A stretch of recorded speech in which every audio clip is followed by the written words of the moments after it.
दोस्तों नमस्कार। Homeopathy with Sachin में आप सब लोगों का बहुत बहुत स्वागत है। जैसा कि आप मेरे पीछे बैकग्राउंड में देख रहे हैं, ये दवाई करेंगे स्किन रोग को ठीक, सभी स्किन रोग को ठीक करने की छह बहुत खास होम्योपैथिक मेडिसिन मैं आज आप लोगों को बताने वाला हूं। उनके फिजियोलॉजिकल इम्पैक्ट क्या होते हैं बॉडी पे, और किस स्किन के सिम्टम के अकॉर्डिंग हमें इनमें से कोई एक मेडिसिन का सिलेक्शन करना चाहिए। याद रखिए, क्लासिकल तरीके से सिर्फ एक मेडिसिन के सिलेक्शन से दो चार बूंदे, कुछ डोज सप्ताह में एक बार या महीने में एक बार लेने से ही स्किन की बीमारी ठीक होती है। और बहुत सारे लोगों की हमने अपने क्लिनिक पे ठीक करी भी है, और बाकी जितने भी होम्योपैथिक फिजिशियन है, प्रैक्टिशनर है, वो ऑलरेडी बहुत सारे लोगों की इस टाइप की समस्या है सिंगल सिंगल होम्योपैथिक मेडिसिन के साथ ठीक कर रहे हैं, जिसका इलाज ढूंढे से नहीं मिलता है। चाहे वो सोरासिस है, चाहे वो एक्जिमा है, चाहे वो डर्मिटाइटिस है, चाहे वो फंगल इन्फेक्शन है, ऐसे ही चाहे अर्टिकेरिया है जिसको पित्त उछलना बोलते हैं। आज इन छह मेडिसिन के लेवल पे बहुत सारी चीजें आप लोग देखने वाले हैं, बहुत सारी चीजें समझने वाले हैं। बिना ज्यादा देरी किए हुए सीधा मेडिसिनल पार्ट पे मैं जाता हूं, और एक एक करके आपको मेडिसिन बताना शुरू करता हूं। उनकी पोटेंसी और उनकी डोज क्या रहेगी, ये भी बहुत जरूरी इसमें किसी भी मेडिसिन के लिए हो जाता है। सबसे पहली जो मेडिसिन है वो है हिस्टामिनम। हिस्टामिनम एक ऐसी रेमेडी है जो एक्चुअल में एक केमिकल सब्सटेंस जैसी बनने वाली मेडिसिन है। और जो हिस्टामिन एक सब्सटेंस होता है, एक केमिकल मैसेंजर होता है जो हमारी बॉडी में बनता है, और अलग अलग जगह बनता है। ब्रेन में भी बनता है, हमारे स्किन की सेल्स में भी बनता है, लंग्स में भी बनता है। और जब ये ज्यादा हो जाता है कहीं पे भी, या मास्ट सेल जो स्किन के नीचे होती हैं वो ज्यादा डिग्रेनुलेट हो जाए और हिस्टामिन ज्यादा सीक्रेट हो जाए, तो सूजन आ जाती है, खुजली होने लगती है। और एंटी हिस्टामिन दवाई लिवोसिट्राजिन सिट्राजिन लेते हैं तो उनसे नींद आने लगती है, क्योंकि फिर वो जो ब्रेन का हिस्टामिन है वो भी ब्लॉक हो जाता है, और वो होना नहीं चाहिए क्योंकि वो आदमी को अलर्ट रखता है। तो एंटी हिस्टामिनिक ड्रग लेने से नींद आती है, क्योंकि वो ब्रेन वाले हिस्टामिन को भी ब्लॉक कर देता है। स्किन वाले को तो करता ही है, उसके रिसेप्टर को, लेकिन ब्रेन वाले को भी कर देता है। और ये वैसा नहीं करती है, ये मेडिसिन मॉड्यूलेट करती है, जितना रिक्वायर्ड चीजें हैं उसको उस हद तक लेके आती है। एंड हिस्टामिनम एक होम्योपैथिक एंटी हिस्टामिनिक की तरह काम करने वाली मेडिसिन है, जो ब्रॉड स्पेक्ट्रम है, स्किन की बहुत सारी जगह काम करती है। जैसे एलर्जिक अर्टिकेरिया विद इंटेंसिटी, बहुत इंटेंसिंग इचिंग, बहुत ज्यादा खुजली होती है। Skin rash due to food और ड्रग एलर्जी, किसी खाने की या किसी दवाई की वजह से एलर्जी जो हो जाती है उसमें। एक्जिमा विद एलर्जिक बैकग्राउंड, जिसको एलर्जी हो पहले से बहुत सारी और वो एक्जिमा भी हो जाए। प्रूराइटस विद नो विजिबल इरप्शन, कोई इरप्शन नजर नहीं आते, शरीर पे कुछ भी चीजें नजर नहीं आती हैं, ना दाना है, ना स्क्रैच है, ना कोई घाव बन रहा है, ना कोई लीजन है, लेकिन फिर भी होती है, तो आपको हिस्टामिन सेलेक्ट करना है।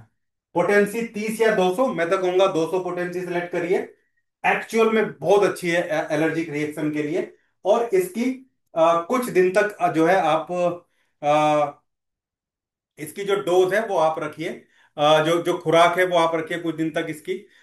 वीकली आप रख सकते हैं, सप्ताह में एक बार या ज्यादा से ज्यादा सप्ताह में दो बार भी आप इसको ले सकते हैं। बहुत अच्छे रिजल्ट आपको इसके देखने को मिलेंगे, बहुत अच्छी मेडिसिन है। दूसरा बहुत इंपॉर्टेंट मेडिसिन है वो है सल्फर। सल्फर भी, अब मैं बोलता हूं, एक रिनोन्ड मेडिसिन है जो यूज होती है स्किन की प्रॉब्लम के लिए। एंटीसोरिक रेमेडी है, और स्किन के नंबर ऑफ चीजों को ये ठीक करती है।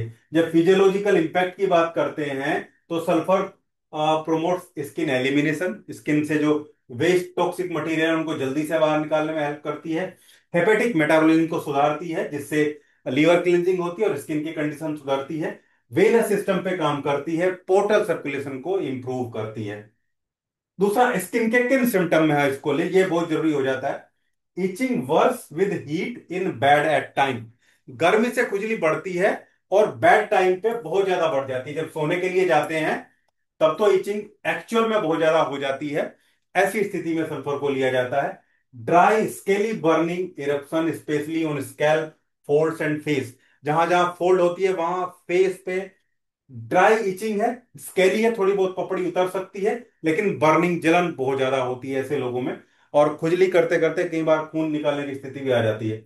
Psoriasis eczema with offensive discharge, मतलब डिस्चार्ज भी कई बार देखने को मिल सकता है, खासकर एक्जिमा में। Patient is dirty, dislike bathing. Patient देखने में गंदा लगेगा, उसके बाल बने हुए नहीं है, कपड़े जो है गंदे आपको मिलेंगे उसके, और नहाने को उसकी इच्छा नहीं होती है। दूसरा, ऐसी ऐसी चीजों को भी वो उठा के रखने की कोशिश करता है, ये सोचता है पता नहीं कब काम आ जाए, जो एक्चुअल में कूड़ा है। ये मेंटल सिस्टम बहुत बढ़िया होता है इसका। पोटेंसी वैसे 30 लिखा है, लेकिन मैं बोलूंगा 200 पोटेंसी और 1000 पोटेंसी ही बेस्ट है। लेकिन जनरल स्किन सिम्टम है, कोई खास चीजें, मेंटल सिम्टम बहुत ज्यादा नहीं आ रहे हैं, तो 30 पोटेंसी की सुबह सुबह 2 बूंदे जीभ पे कुछ दिन तक ले लीजिए, ठीक हो जाता है। लेकिन क्रोनिक कंडीशन है तो मैं बोलूंगा 200 पोटेंसी लीजिए सप्ताह में 2 बार, या 1000 पोटेंसी लीजिए। डीप केस करेंगे अगर सिम्टम सारे मैच हो जाते हैं तो सीधा 1000 पोटेंसी, केवल एक डोज महीने में एक बार, सारी स्किन की बीमारी अकेली ठीक कर सकती है इसके साथ सिम्टम मैच होने पे। थर्ड मेडिसिन है हमारी ग्रेफाइटिस।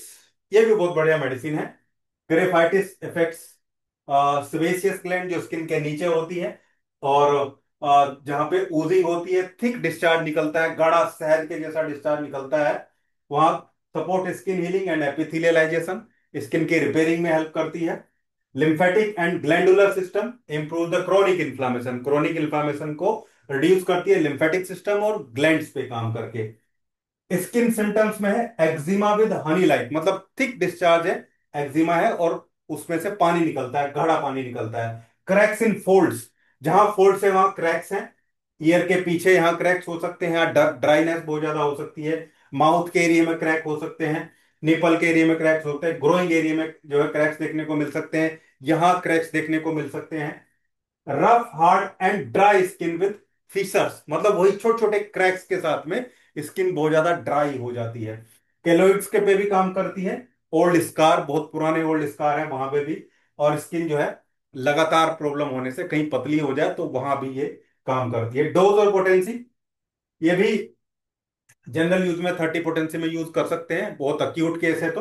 अदरवाइज 200 पोटेंसी क्रोनिक में बहुत अच्छी रहती है, सप्ताह में एक बार, ज्यादा से ज्यादा 2 बार। मैं तो बोलूंगा एक ही बार लीजिए, सप्ताह में बहुत अच्छा रिजल्ट आपको देखने को इसके मिलेंगे। फोर्थ मेडिसिन है हमारी पेट्रोलियम। ये भी खास दवाई है।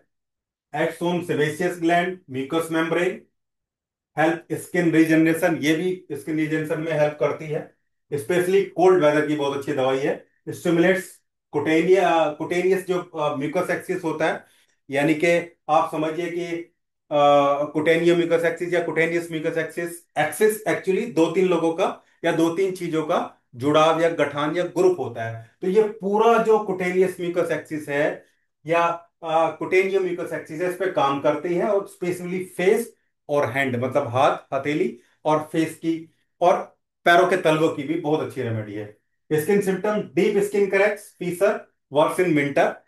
क्रैक्स होते हैं स्किन में, फीसर्स होते हैं, लेकिन विंटर में ज्यादा स्थिति खराब हो जाती है। ड्राई हार्ड पेनफुल स्किन, इसमें पेन भी रहता है, बहुत ड्राई होती है, और सब जगह हो सकती है वो, हैंड्स में भी, निपल में भी, नीचे तलवों में भी। Ojing eruption with thick scabs, इसमें स्कैब्स टाइप का, क्रिस्टल टाइप का जो है डिस्चार्ज देखने को मिलता है। ऑफेंसिव होता है, ब्लीडिंग होती है क्रैक से, और बर्निंग होती है। देखो ग्रेफाइटिस में इसमें डिफरेंस एक तो सर्दी का ही है, ये सर्दी में ज्यादा सिम्टम देखने को इसमें मिलते हैं, और उसमें क्रैक्स से ज्यादा प्रोमिनेंट ड्राइनेस होती है, इसमें क्रैक्स ज्यादा प्रोमिनेंट हमें देखने को मिलते हैं। ये 30 पोटेंसी में, जैसे विंटर एक्जिमा या विंटर में बढ़ने वाली चीजों में 30 पोटेंसी में दिन में 2 बार आप यूज कर सकते हैं। लेकिन बहुत क्रोनिक केस है तो मैं 200 पोटेंसी बोलूंगा, 200 पोटेंसी में सप्ताह में एक बार या 2 बार पेट्रोलियम सिम्टम मैच होने पे आपको लेना चाहिए। नेक्स्ट मेडिसिन है बेसिलिनम। बेसिलम भी बहुत इंपॉर्टेंट और बहुत खास दवाई है, रिंगवर्म में बहुत बढ़िया काम करती है। ट्यूबरकुलर मियास्मेटिक नोसोड है। नोसोड मतलब ये बीमारी के कीटाणुओं से ही, बीमारी के कणों से ही दवाई बनाई गई है, और लिम्फेटिक सिस्टम को भी बहुत क्लियर करती है, इम्यून मॉड्यूलेशन का काम करती है, क्रोनिक इम्यून रेस्पॉन्स को मॉड्यूलेट करती है। स्किन सिम्टम में देखें तो ringworm like eruption, specially recurrent, जो गोल घुमावदार छल्लेदार फंगल इन्फेक्शन होते हैं वो, और बार बार होने वाली चीजें। Psoriasis with crust formation, psoriasis ऐसा जिसमें क्रस्ट का फॉर्मेशन होता हो। Cracked skin with itching in warm area, जहां जो जगह गर्म रहती हैं, जैसे ब्रेस्ट का नीचे का एरिया, जैसे आर्म पिट का एरिया, जैसे ग्रोइन एरिया, ऐसी जगह प्रॉब्लम देखने को मिलती है। History of tubercular of family TB, भी जो है वो एक अच्छा सिम्टम इसका है। अगर परिवार में कोई ट्यूबरकुलर हिस्ट्री है, टीबी की हिस्ट्री है परिवार में, तो ये भी जो है वहां पे भी बेसिलम बहुत अच्छा काम करती है। ये भी हाई पोटेंसी में लेना चाहिए और बहुत रिपीट इसको नहीं करना है। 200 पोटेंसी ले रहे हैं तो सप्ताह में या 15 दिन में एक बार, और 1 m 1000 पोटेंसी लिया आपने तो उसको तो 1000 पोटेंसी दीजिए, फिर वेट करिए लगभग 1 महीने तक, सिम्टम देखिए, और आगे उसकी रिक्वायरमेंट होती है तो ही देना, अदरवाइज एक डोज ही इसमें काफी रहती है। नहीं तो बाद में केस क्लोज करने के लिए 10 m की एक डोज देके बंद कर दी जाती है चीजें। सिंगल डोज में ही ये रेमेडी बहुत सारे पेशेंट की, सैकड़ों पेशेंट को सिंगल डोज में बेसिलिनम ने, मैंने खुद रिंगवर्म जो है फंगल इन्फेक्शन ग्रोइन एरिया के जो ठीक नहीं हो रहे थे, बेसिलिनम और सल्फर दो दवाइयों से ठीक किए हैं। बहुत बढ़िया काम करती है। सोराइनम, सोराइनम अपनी ये भी खास रेमेडी है, और सोरिक एंटी सोरिक रेमेडी है ये भी सोरिक मियाज्म के लिए। नोसोड है, सिवेसियस ग्लैंड स्किन के एक्सक्रीशन को बढ़ाता है, गट स्किन एक्सिस को मेंटेन रखता है, टिश्यू रिक्रिएटिविटी या रीजनरेशन को इंप्रूव करता है, और फिजियोलॉजिकल बहुत सारी हेल्प ये स्किन के केस में करता है। लेकिन की सिम्टम में देखेंगे तो डर्टी, ऑयली, ऑफेंसिव स्किन है जिससे दुर्गंध आती है, ऑयली है, डर्टी है, गंदी लगती है स्किन, भद्दी स्किन लगती है, एक्जिमा वर्स इन विंटर्स, ऐसा एक्जिमा जो विंटर में बहुत ज्यादा जो है बढ़ जाता है। इवन फंगल इन्फेक्शन भी अगर विंटर में बढ़ता है तो बहुत बढ़िया काम करती है। Itching worse from warmth on bed, sulphur की तरह इसकी इचिंग भी बैड पे जो जहा जो जाके जो है वो बढ़ती है, लेकिन ये ऑफेंसिव ज्यादा होती है, सल्फर से ज्यादा दुर्गंध आती है, पेशेंट में से भी बदबू आती है। Skin eruption that disappear and reappear, skin के इरप्शन जो अपने आप आते हैं जाते हैं चले जाते हैं। ग्रीसी फेस, फेस भी चिपचिपा होगा, गद्दा गंदा भंदा भद्दा फेस लगेगा, चिपचिपे टाइप का। एकने विद ब्लैक हेड्स, एकने विद ब्लैक हेड्स की कंडीशन रहेगी। ये कुछ बहुत स्पेसिफिक सोरानम के सिम्टम है, जिनके जिनके स्किन के सिम्टम की मैंने बात करी है। स्किन के लीजन को देख के या स्किन के सिम्टम को देख के आप पेशेंट को आइडेंटिफाई करें तो इन 6 में से कोई एक रेमेडी सेलेक्ट करेंगे।